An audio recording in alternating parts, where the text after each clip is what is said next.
Everyone, आप सभी का संगीताज एकेडमी में स्वागत है। और आज के सेशन में हम सॉल्व करेंगे जो टॉपिक हीट है उससे रिलेटेड जितने भी PYQ सीटेट साइंस पेपर तुम्हें पूछे गए हैं। ओके, सो यहाँ पर 2018 से लेकर 2024 ये जो ईयर है, यहाँ पर जितने भी क्वेश्चंस हीट टॉपिक से आए हैं सारे मैंने यहाँ पर अरेंज करके रखा है। सो टोटल यहाँ पर 15 क्वेश्चंस हैं, उनको हम सॉल्व करेंगे। तो आप मुझे वीडियो के अंत में बता सकते हैं कि आउट ऑफ 15 आपने कितना स्कोर किया है। सो शुरुआत करते हैं हमारे सेशन का। तो हमारे सेशन का जो पहला क्वेश्चन है, यहाँ पर हमसे पूछा गया है, 2 containers A and B contain 50 gram of ice eight 0 degree Celsius and 50 gram of water at 0 degree Celsius respectively. मतलब हमारे पास दो कंटेनर है जिनका नाम A और B है। A वाले कंटेनर में 50 ग्राम ऑफ आइस है 0 डिग्री सेल्सियस पर, और B वाले कंटेनर में 50 ग्राम ऑफ वाटर है 0 डिग्री सेल्सियस पर। If both the containers are kept in the freezer, अगर दोनों ही कंटेनर्स को फ्रीजर में रखा जाए रेफ्रिजरेटर के, and allowed to reach thermal equilibrium, और उनको थर्मल इक्विलिब्रियम में रीच करने के लिए रखा जाए वहां पे, so which of the following statements will be true. So इनमें से कौन सा स्टेटमेंट सही होगा। तो सबसे पहले हम लिख लेते हैं क्या क्या इंफॉर्मेशन हमको दिया गया है।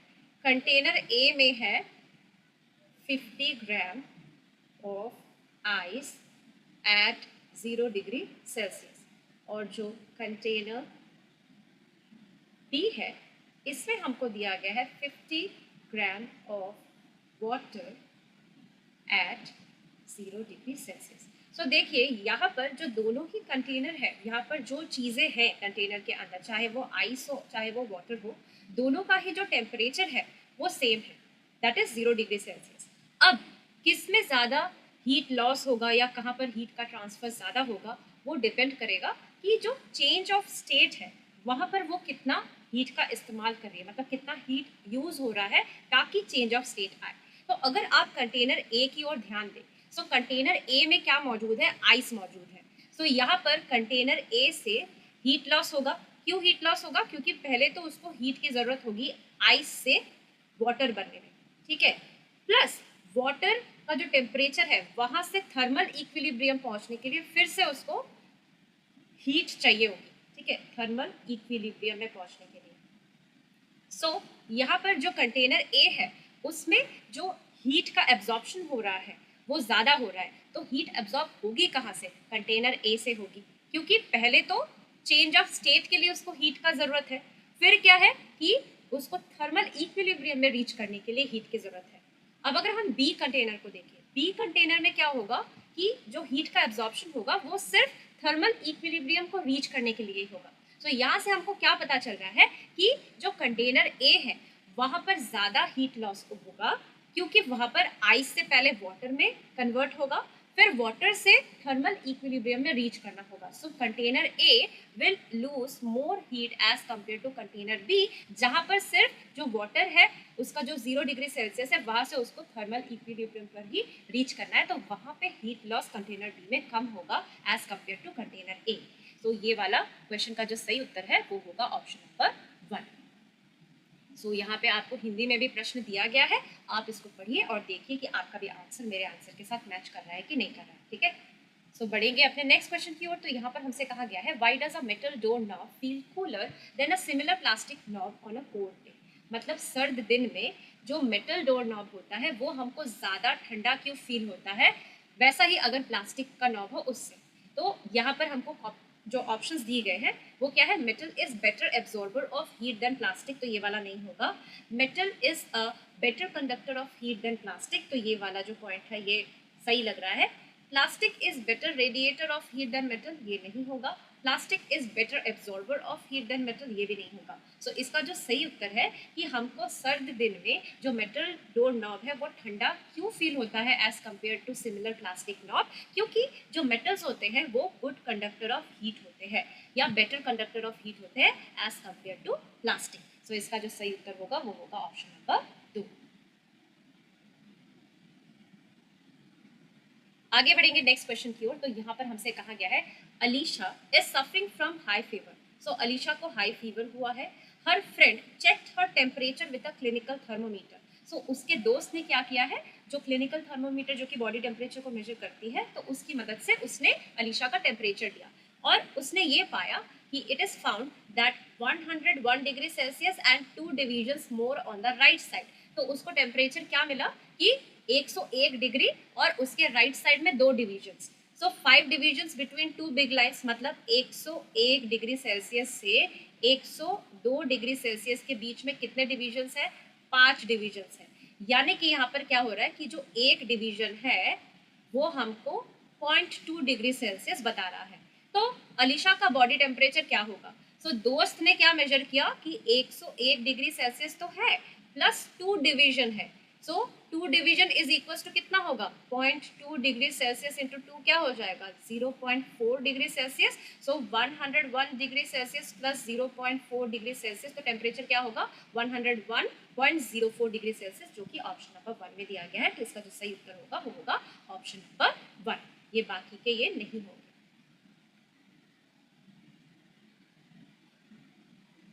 आगे बढ़ेंगे नेक्स्ट क्वेश्चन की ओर। तो यहाँ पर हमसे जो क्वेश्चन पूछा गया है, यहाँ पर पूछा गया है pieces of 3 different materials wood, metal and glass of equal mass and temperature are removed from a hot oven and dropped into crushed ice. So क्या कहा गया है कि जो 3 अलग अलग मटेरियल है, क्या है वो मटेरियल? एक है लकड़ी, दूसरा है धातु या मेटल, और तीसरा क्या है? कांच या ग्लास। इनकी इक्वल मास है, मतलब मास इनका इक्वल है, और इनका जो टेम्परेचर है वो भी सेम है। तो इनको एक हॉट ओवन से हटाकर क्रश्ड आइस के ऊपर फेंका गया है अलग अलग करके, ठीक है। Which will melt more ice? So इनमें से कौन ज्यादा आइस को मेल्ट करेगा?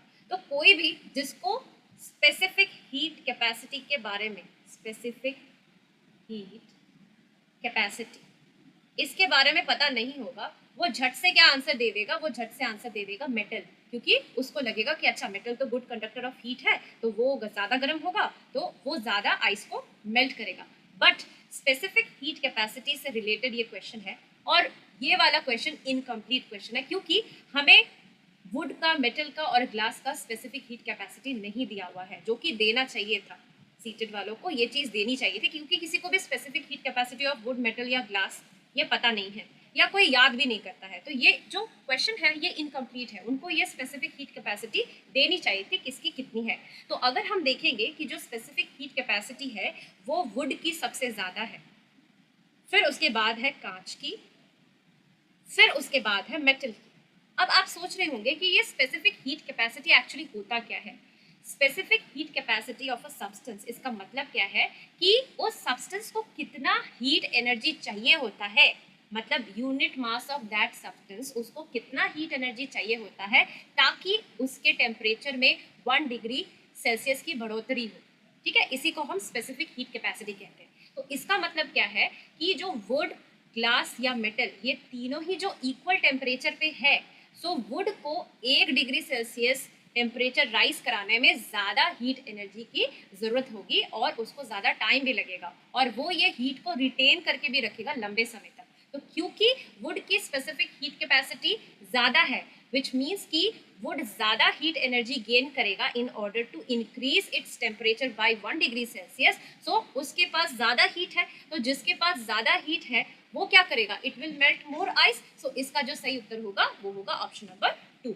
तो स्पेसिफिक हीट कैपेसिटी से बहुत बार, मतलब 2-3 बार क्वेश्चन पूछा गया है, बट क्वेश्चन में स्पेसिफिक हीट कैपेसिटी किसकी कितनी है वो नहीं बताई गई है, जो कि देनी चाहिए थी, फिर लर्नर इस क्वेश्चन को सॉल्व कर पाते। जो ये वाला क्वेश्चन है ये भी स्पेसिफिक हीट कैपेसिटी से ही पूछा गया है, तो पढ़ लिया जाए। A container A contains 10 litre of water, whereas container B contains 10 litre of mustard oil. So जो कंटेनर ए है उसमें क्या है? 10 लीटर ऑफ वाटर है, और जो कंटेनर बी है उसमें क्या है? उसमें 10 लीटर ऑफ मस्टर्ड ऑयल है, यानी कि सरसों का तेल है, ठीक है।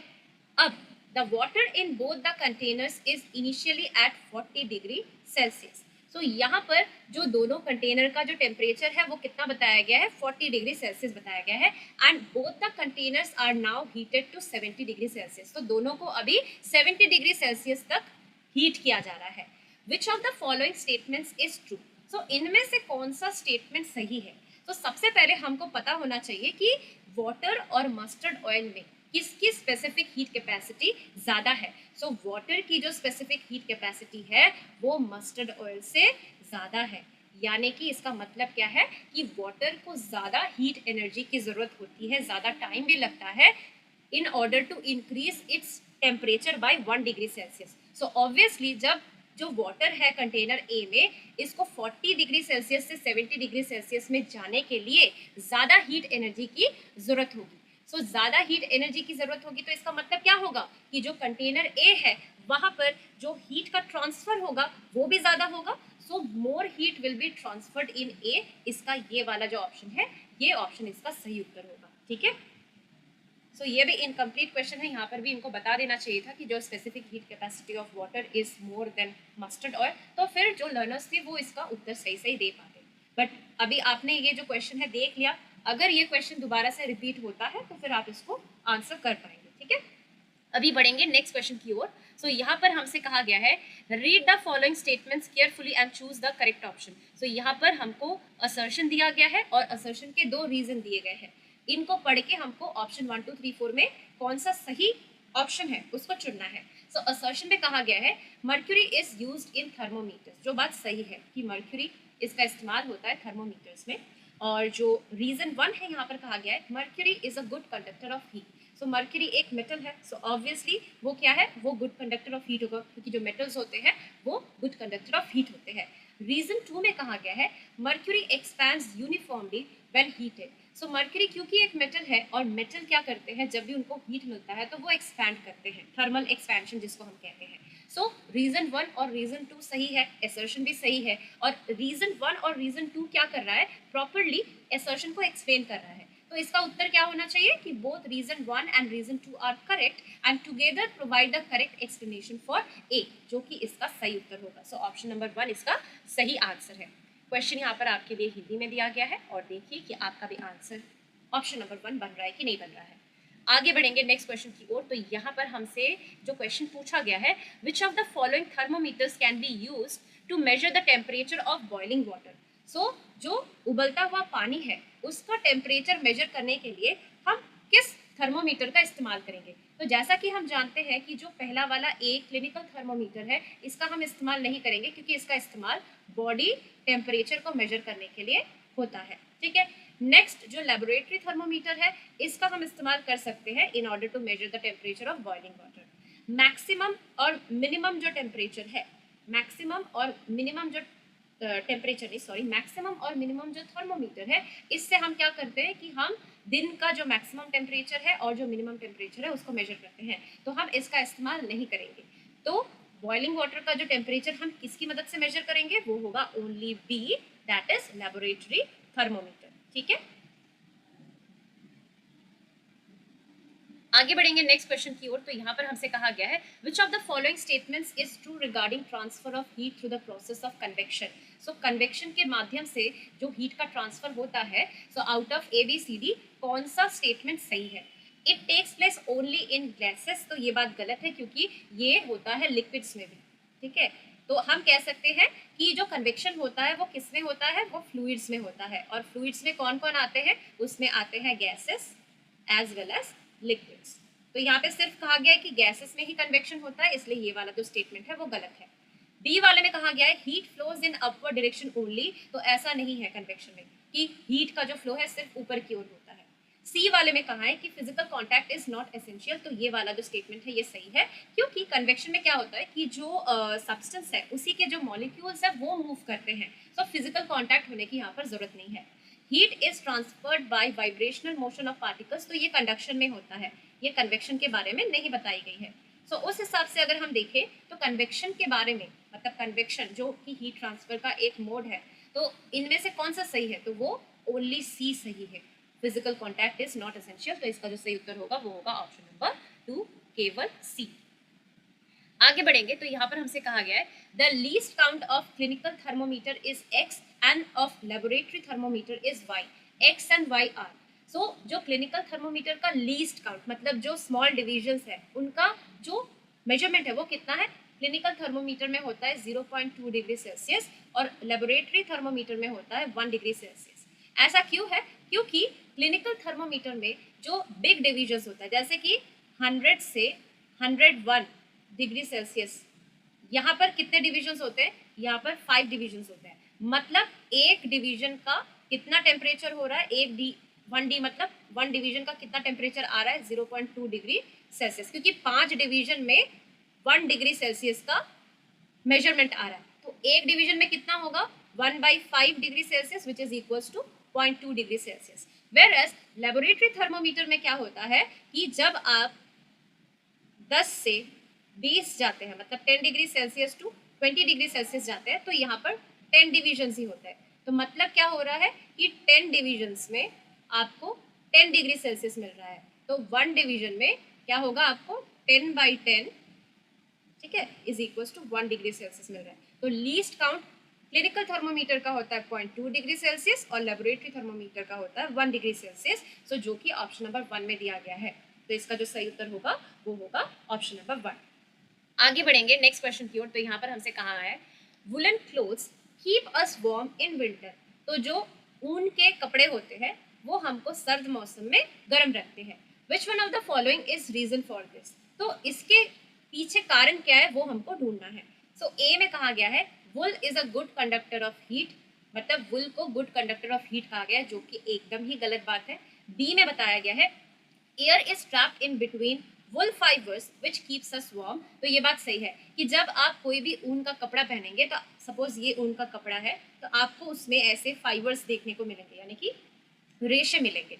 अब ये जो रेशे है ना, इसके बीच में ये जो खाली खाली जगह है, यहाँ पर एयर ट्रैप्ड रहती है, ठीक है।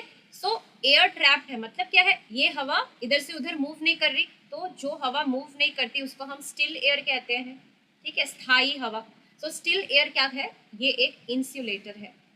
और इंसुलेटर का काम ही क्या है कि ये हीट को एक मतलब हॉट सरफेस से कोल्ड सरफेस की ओर मूव होने में, मतलब ट्रांसफर होने में बाधा डालती है, होने नहीं देती है। तो क्योंकि जो वुलन क्लोथ्स है उसमें जो फाइबर्स होते हैं उसमें एयर ट्रैप रहता है, तो क्या होता है वो एक इंसुलेटर की तरह काम करता है, जिस वजह से वो हमारे बॉडी टेम्परेचर को मेंटेन करता है, ठीक है, हमारे बॉडी से हीट को सराउंडिंग में जाने नहीं देता है, जिस वजह से हमको गर्माहट फील होती है।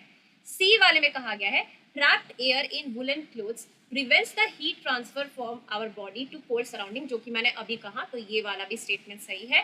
डी में कहा गया trapped air in woollen clothes does not allow cold air to get inside us. ये बात गलत है, क्योंकि हीट का ट्रांसफर हमेशा हॉट ऑब्जेक्ट से कोल्ड ऑब्जेक्ट की ओर होता है, कोल्ड से हॉट ऑब्जेक्ट की तरह नहीं होता है, उस तरफ नहीं होता है। तो ये वाला स्टेटमेंट गलत है। तो उस हिसाब से जो रीजन यहाँ पर सही बैठ रहा है वो है बी एंड सी, जो कि ऑप्शन नंबर 1 में दिया गया है। आगे बढ़ेंगे नेक्स्ट क्वेश्चन की ओर। तो यहाँ पर हमसे पूछा गया है the major reason for using Bakelite for handles of pressure cooker is that. तो ऐसा जो मेन कारण क्या है कि हम जो प्रेशर कुकर का हैंडल होता है वहां पर बेकलाइट का इस्तेमाल करते हैं, तो वो क्या है, it is a bad conductor of heat, यही वाला इसका सही उत्तर है।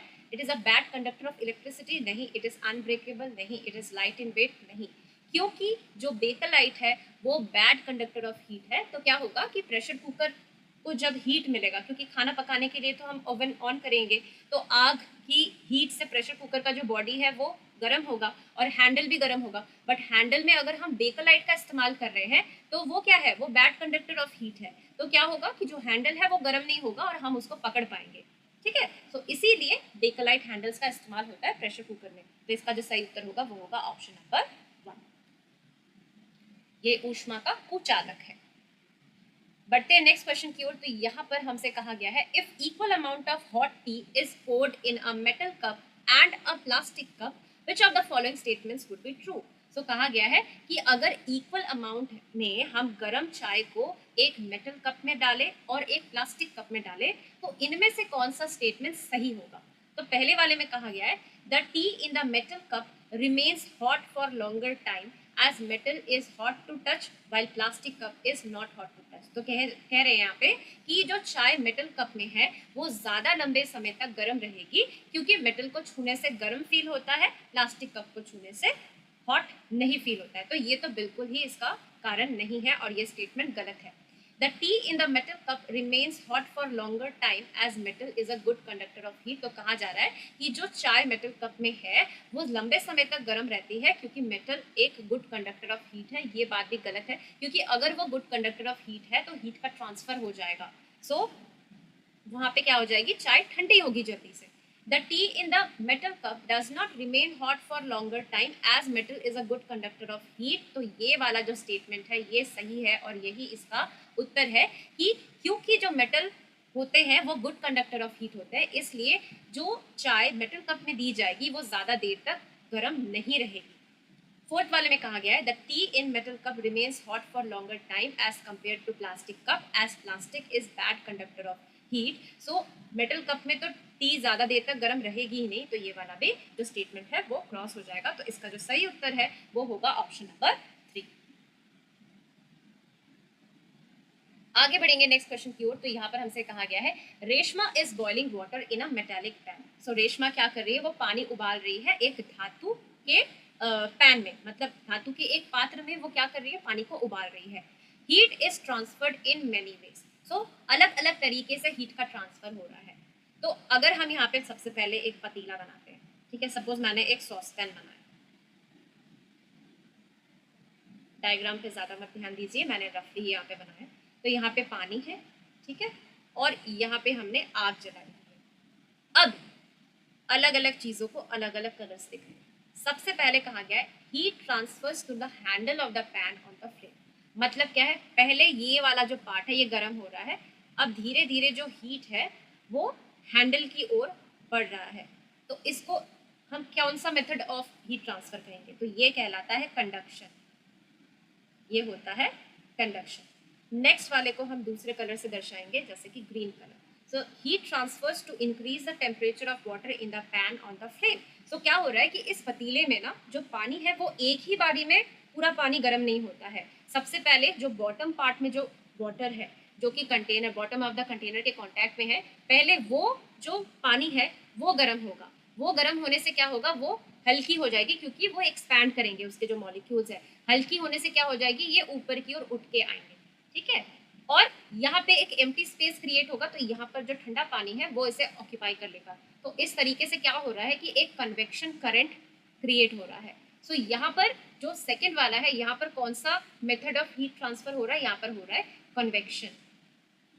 और जो तीसरा है यहाँ पर बताया गया है कि heat transfers to air near the pan. मतलब क्या है कि यहाँ से थोड़ा बहुत हीट सराउंडिंग में भी पैन क्या करेगा, वो रेडिएट करेगा। तो यहाँ पर क्या है, ये रेडिएशन को बता रहा है। सो बॉइलिंग ऑफ वाटर एक ऐसा प्रोसेस है जहाँ पर हमको तीनों ही मोड ऑफ हीट ट्रांसफर देखने को मिलता है। तो अगर हम देखेंगे तो 1 है कंडक्शन, 2 है कन्वेक्शन, 3 है रेडिएशन, जो कि ऑप्शन नंबर 1 में दिया गया है। तो इसका जो सही उत्तर होगा वो होगा ऑप्शन नंबर 1। सॉरी, चलिए तो अब बढ़ेंगे हम नेक्स्ट क्वेश्चन की ओर। तो यहाँ पर हमसे कहा गया है identify the correct statement from among the following. तो 1 2 3 4 में जो करेक्ट स्टेटमेंट है उसको हमें ढूंढना है। तो अगर हम देखें तो clinical thermometer can be use to measure the temperature of boiling liquids. तो कह रहे हैं कि क्लिनिकल थर्मोमीटर का हम इस्तेमाल कर सकते हैं बॉइलिंग लिक्विड्स के टेम्परेचर को मेजर करने के लिए, जो कि सरासर गलत है, क्योंकि क्लिनिकल थर्मोमीटर का जो इस्तेमाल होता है वो बॉडी टेम्परेचर को मेजर करने के लिए होता है, और इसका रेंज भी होता है 35 degree Celsius to 42 degree Celsius तक। तो अगर हम बॉइलिंग वाटर का ही एग्जांपल लें तो उसका टेम्परेचर तो 100 डिग्री सेल्सियस है। तो जैसे ही हम क्लिनिकल थर्मोमीटर को यूज़ करेंगे उसका टेम्परेचर मेजर करने के लिए, तो वो टूट जाएगा और जो मर्क्यूरी है वो इधर उधर बिखर जाएगा, क्योंकि रेंज क्या है इसका 35 degree Celsius to 42 degree Celsius है। तो हम यहाँ पर इस्तेमाल नहीं कर सकते। नेक्स्ट बताया गया है room thermometers have a range from 30 degree Celsius to 100 degree Celsius. तो ये बात भी गलत है। तो मैंने इंटरनेट में देखा था कि जो रूम थर्मोमीटर का जो रेंज ऑफ टेम्परेचर होता है वो होता है 20 degree Celsius to 50 degree Celsius, क्योंकि रूम टेम्परेचर 50 डिग्री सेल्सियस से ज़्यादा नहीं जा सकती, 100 डिग्री सेल्सियस तो कतई नहीं होगा। तो उस वजह से ये वाला भी जो स्टेटमेंट है वो गलत है। थर्ड में बताया गया है laboratory thermometers have a range from 35 degree Celsius to 42 degree Celsius. ये गलत है, ये तो क्लिनिकल थर्मोमीटर का रेंज बता दिया है। लेबोरेटरी थर्मोमीटर का जो रेंज ऑफ टेम्परेचर होता है वो -10 डिग्री सेल्सियस से लेकर होता है 110 डिग्री सेल्सियस, ठीक है। सो -10 डिग्री सेल्सियस से लेकर 110 डिग्री सेल्सियस तक होता है। फोर्थ वाले ऑप्शन में कहा गया है the range of laboratory thermometer is greater than that of clinical thermometer. तो ऑब्वियसली आपको देख के ही पता चल रहा है कि जो लेबोरेटरी थर्मोमीटर है उसका जो टेम्परेचर रेंज है वो क्लिनिकल थर्मोमीटर के टेम्परेचर रेंज से ज़्यादा है। तो उस हिसाब से यहाँ पर इस क्वेश्चन का जो सही उत्तर होगा वो होगा ऑप्शन नंबर 4। आगे बढ़ेंगे नेक्स्ट क्वेश्चन की ओर। तो यहाँ पर हमसे जो क्वेश्चन पूछा गया है और ये हमारा लास्ट क्वेश्चन है इस सेशन का कि Aman keeps a plastic bottle, a wooden spoon and a metallic spoon in a closed room overnight. तो अमन ने क्या किया, एक प्लास्टिक का बॉटल, एक लकड़ी का चम्मच और एक धातु का चम्मच एक बंद कमरे में रखा पूरी रात भर। The room temperature is 30 degree Celsius. तो उस कमरे का जो टेम्परेचर है वो कितना है, 30 degree Celsius. In the morning he records the temperature of the three objects as T1, T2 and T3। सुबह उठकर वो क्या करता है, इन तीनों ऑब्जेक्ट्स के टेम्परेचर को रिकॉर्ड करता है। तो जो प्लास्टिक बॉटल है उसका टेम्परेचर है T1, वुडन स्पून का टेम्परेचर है T2 और जो मेटालिक स्पून है उसका टेम्परेचर है T3। Which of the following most likely represent the relation between them. So यहाँ पर आउट ऑफ ऑप्शन 1, 2, 3, 4 कौन सा रिलेशन प्रॉपरली रिप्रेजेंट कर रहा है, उनके बीच में जो रिलेशन है। तो देखिए तीनों ही चीज़ों को किस टेम्परेचर में रखा गया था, 30 डिग्री सेल्सियस में रखा गया था। तो ऑब्वियसली तीनों का टेम्परेचर ही क्या होगा, T1, T2, T3, तीनों का ही टेम्परेचर कितना होगा, 30 डिग्री सेल्सियस ही होगा। तो उनके टेम्परेचर क्या होंगे, इक्वल होगा। T1 is equal to T2, T2 is equal to T3। तो इसका जो सही उत्तर होगा वो होगा ऑप्शन नंबर 1। सो इसी के साथ मेरा आज का सेशन यहीं पर समाप्त होता है। आज के हीट वाले टॉपिक से हमने एक नया कॉन्सेप्ट सीखा जो कि है स्पेसिफिक हीट कैपेसिटी का। स्पेसिफिक हीट कैपेसिटी का अगर क्वेश्चन जैसे यहाँ पर दिया गया है एज इट इज आ जाता है एग्जाम में तो फिर तो आप कर पाएंगे। बट अगर इस टाइप के क्वेश्चन आपको सीटेड एग्जाम में मिलते हैं जहाँ पर आपको जो सब्सटेंस है उसका स्पेसिफिक हीट कैपेसिटी पता नहीं है, फिर तो सॉल्व कर पाना मुश्किल होगा। तो अगर आपको मेरे आज के सेशन से कुछ भी बेनिफिट महसूस हुआ हो, आपका अच्छे से तैयारी हुआ हो, आपका रिवीजन हो गया हो, आपको आइडिया मिला हो कि किस टाइप के क्वेश्चन पूछे जाते हैं सीटेड साइंस पेपर 2 में, तो इस वीडियो को ज़रूर लाइक एंड शेयर कीजिए ताकि आप जैसे लर्नर्स तक ये जो वीडियो है ये वो पहुँचे और उनकी भी मदद हो जाए। और मेरे चैनल सनीताज अकेडमी को सब्सक्राइब करिए, जो बेल आइकन है उसको प्रेस करके रखिए क्योंकि ऐसे ही कॉन्टेंट मेरे चैनल पर आपको देखने को मिलेंगे। मिलते हैं ऐसे ही सेशन के साथ अपने नेक्स्ट वीडियो में। Till then take care and bye bye.